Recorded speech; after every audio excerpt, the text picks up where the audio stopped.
projet très important d'innovation sociale et solidaire. Oui, il y a un diaporama, non? Tout à fait, oui. Pas tout de suite pour le diaporama. Juste, je voulais, avant de présenter le projet, je voulais... oui, c'est bien sûr cette délibération, mais d'abord, je voulais introduire le sujet. Donc, vous rappelez, vous donnez quelques chiffres aussi pour expliquer combien il est important et pourquoi la ville de Montpellier souhaite soutenir cette expérimentation donc, de caisse alimentaire commune. Un chiffre qui est assez éloquent, c'est entre une personne qui gagne 500 € et une personne qui gagne 5000 €, la différence d'espérance de vie est de 13 ans pour un homme et de 8 ans pour une femme.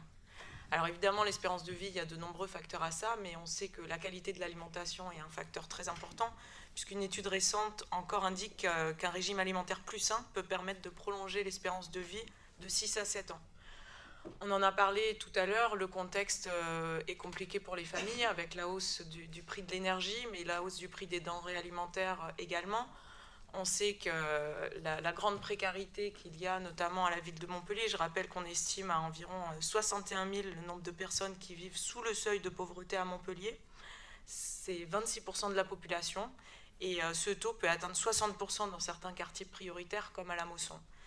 Donc on voit là qu'un grand nombre de familles va être confronté, est déjà confronté et va être confronté encore plus à des difficultés dans leur pouvoir d'achat.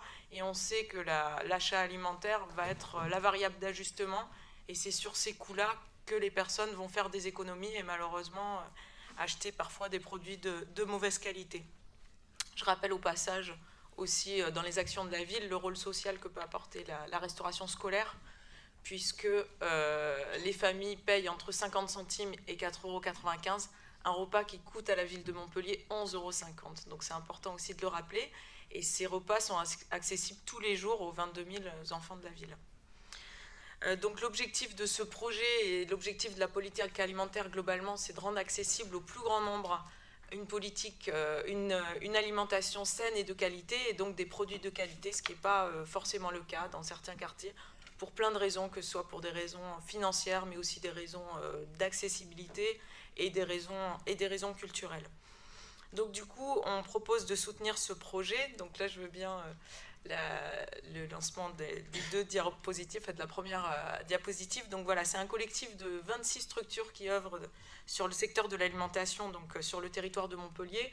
On y retrouve notamment des structures de l'aide alimentaire, mais aussi la Cagette ou le Mine de Montpellier, donc le marché-gare. Donc c'est un projet qui est particulièrement innovant. Il y a un certain nombre de collectivités qui regardent Montpellier, qui regardent ce qu'on va faire pour pouvoir s'en inspirer. Enfin déjà, il y a de nombreuses collectivités qui s'en inspirent. Bon, c'est un projet qui est porté aussi au niveau national. Et donc, ce projet est inspiré du principe de sécurité sociale de l'alimentation. C'est important aussi de le rappeler. Donc cette caisse commune de l'alimentation, donc on peut passer à la deuxième diapo qui schématise un petit peu le projet. Donc l'objectif du projet, c'est de permettre aux habitants d'accéder à une alimentation saine et de qualité avec des produits qui sont produits de manière écologique, et donc de favoriser aussi le développement agricole, la production locale. Et cette caisse sera alimentée par des fonds publics, des fonds privés et des fonds des citoyens. Donc là, en l'occurrence, c'est sur un fonds public qu'on alimente. Et donc, l'idée est que ce soit des habitants qui soient volontaires pour participer à cette caisse. L'objectif est aussi de favoriser la mixité sociale. Donc, l'accès à ce dispositif ne sera pas réservé uniquement à des personnes en situation de précarité, mais à toutes les personnes volontaires qui contribueront à hauteur de la caisse, à hauteur de leurs moyens.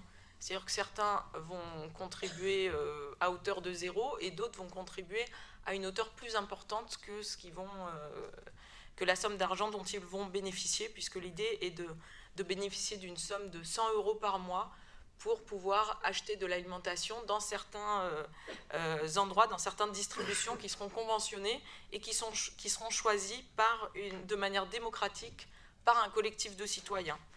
Ce projet est travaillé en partenariat avec la Graine, la monnaie locale, que je ne présente plus puisqu'on en a déjà parlé dans ce conseil municipal.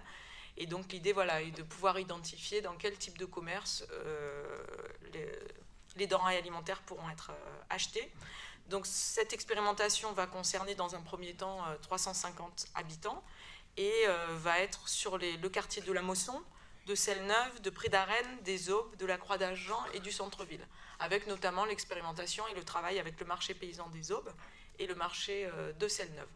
Donc je vous propose donc d'attribuer une subvention de 15 000 € pour pouvoir participer à cette expérimentation qui est vraiment très intéressante. Merci beaucoup Madame Massard pour cette présentation très complète. Y a-t-il des demandes ?